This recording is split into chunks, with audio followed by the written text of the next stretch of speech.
Gen Z আর গণবিক্ষোভের মুখে মাদাগাস্কারের president Andriy Rajoelina দেশ ছেড়ে পালানোর পর ক্ষমতা দখল করেছে সেনাবাহিনী।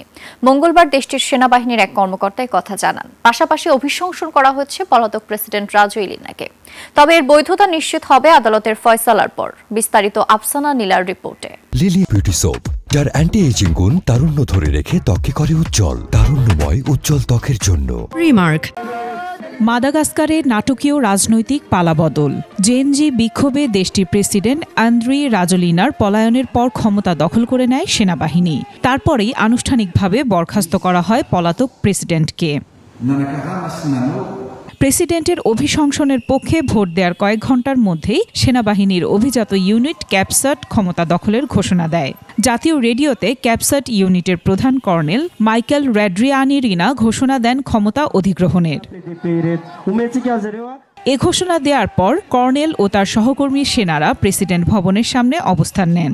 এর আগে শনিবার ক্যাপসাট প্রেসিডেন্টের কর্তৃত্ব অমান্য করে আকস্মিকভাবে রাজোলিনার পদত্যাগ দাবিতে বিক্ষোভকারীদের সঙ্গে যোগ দেয়। এদিকে পার্লামেন্টে অভিশংসন প্রস্তাবটি ১৩০ ভোটে গৃহীত হয়, যেখানে রাজোলিনার নিজের দল ইরমার এর সদস্যরাও তার বিপক্ষে ভোট দেন। এই ভোটের মাধ্যমে প্রেসিডেন্টের ওপর পদত্যাগের চাপ আরও বেড়ে যায়। এখন অভিশংসনের বৈধতা নিশ্চিত করতে বিষয়টি যাবে উচ্চ সাংবিধানিক আদালতে। অন্যদিকে প্রেসিডেন্ট রাজোলিনা ফেসবুক পোস্টে দাবি করেছেন জাতীয় পরিষদ আগেই তিনি ভেঙে দিয়েছেন, তাই এই ভোট অবৈধ ও বাতিলযোগ্য।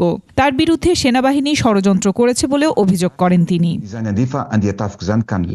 এদিকে পরিস্থিতি ক্রমেই উত্তপ্ত হচ্ছে রাজধানী আন্তানানারিভোতে। সেনাবাহিনীর পদক্ষেপের পর মাদাগাস্কারের রাজনৈতিক অস্থিরতা আরও গভীর হওয়ার আশঙ্কা দেখা দিয়েছে। আফসানা নীলা, ডেস্ক রিপোর্ট, ২১ টেলিভিশন।